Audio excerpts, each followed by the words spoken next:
Thank you, sir. Respected chairperson, co-chairperson, and all the dignitaries sitting in the dais, and off the dais, our National Honorary Secretary, Professor Samanta, Professor Subuddhi, Professor Mittal, and all the delegates present here. First of all, I thank the ECOIN for providing me this opportunity to talk about the necessity of low visual aid in diabetic retinopathy. As we all know, India has become a diabetic capital. And in spite of all the best effort, the people are becoming blind because of the diabetes. As developed country like America, where there is no problem of the medical facility, no problem financial, even then every year 5 to 10,000 people are becoming blind because of the diabetes. So developed country like America, where every year this much amount of patients are becoming blind, we can estimate the illiteracy and the financial problem in our country, where a lot of people are becoming blind. And Professor Samanta has nicely projected that nothing can be done. The word, it has to be raised away from our voice, and we should ask for this patient, something can be done.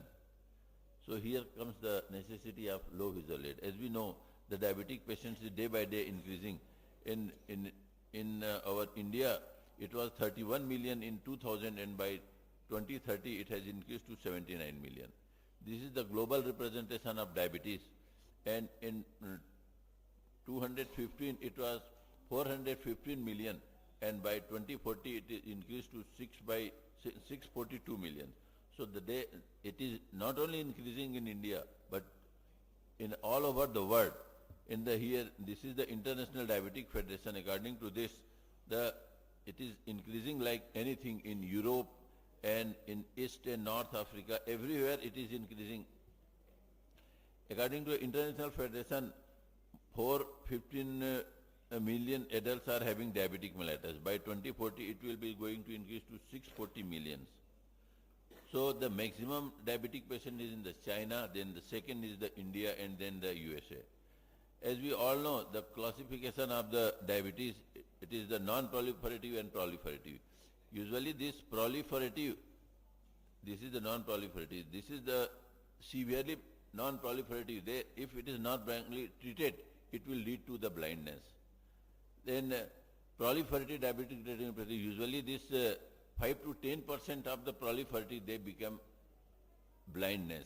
You can see this figure. This is a proliferative. Even with the best possible surgical correction, the vision will even come to hand movement to 660. This is again the proliferative resulted into ischemic type of the proliferative retinopathy, which leads to the blindness. This is again a proliferative which leads to the blindness. This is again a proliferative which leads to the blindness.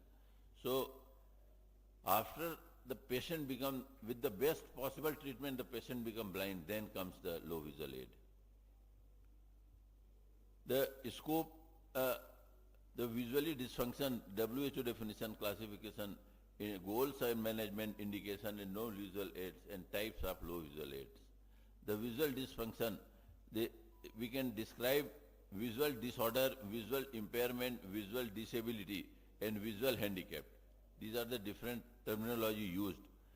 Then the WHO definition of low visual aid, if it is less than 618 to the light perceptions, then comes the low visual aid.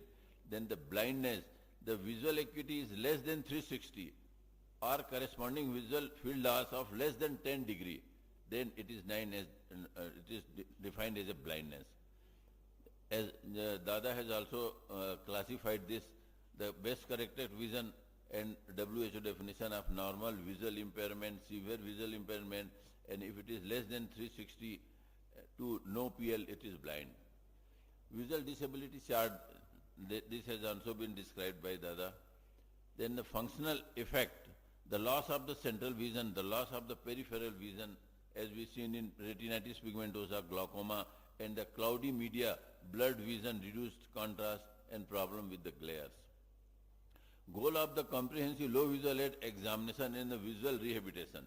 identify an evaluation of the cause, assess the ocular health, emphasize the need of patients, clinical assessment, maintain and improve the visual function, optometric rehabilitation, and counsel and educate.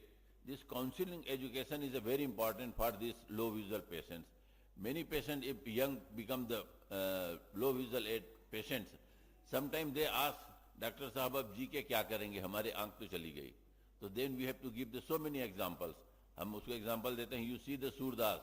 Surdas, he has become the world famous because though he was blind by both the eyes, but with the worship of God and with the ability, he could raise his name as a Surdas, and everybody knows the Surdas was who.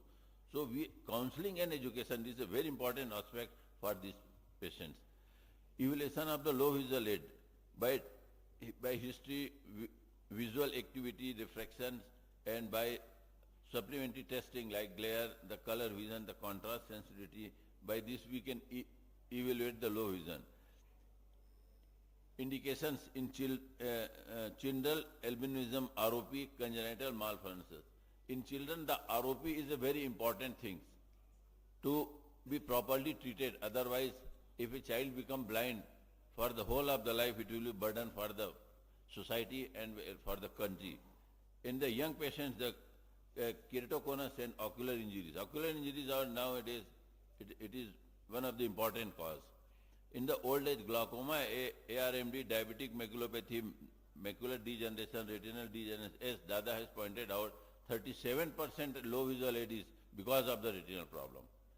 The low visual aid, the optical device that improves and enhances the residual vision by magnifying the image of the object at the retinal level. So there are different types of low visual aid, and these are the different, the low visual aid optical device, this is for the near, which is required for the diabetic patients, usually they are the older patients, and the magnifying spectacle, this is one important thing for the patients of diabetic because they want to read something. Then the magnifiers, these are the different magnifiers available, and the hand magnifier is also available. By this, then those who cannot hold it, the stand magnifier is also available. Then the closed circuit television system, this is the advanced one. Those who can afford, they can buy it. Then this is the telescope for the distance one, and this could be two types, Galilean or Keplerian telescope, and non-optical device. These are the different lenses. Then the illumination, by providing the illumination also, the reading stand with this, these are the different devices we can provide. So with these, I want to conclude my topic. One has to proper educate and give a good counseling to our diabetic patients, those who are coming with a very much less vision, and whatever the magnifier we can provide, it is available and we can do with best of our knowledge. So with this, thanks again to all for the patient listening, and thanks to the dais. Thank you, Dr. Madharia, for giving information on low vision aid in diabetic retinopathy. Diabetic retinopathy, we commonly see कि patients are coming in the last stage when already either most of the patients are in the low vision category. Some people are even blind also. So though it can be a very good tool to improve quality of life in diabetic patient. So we can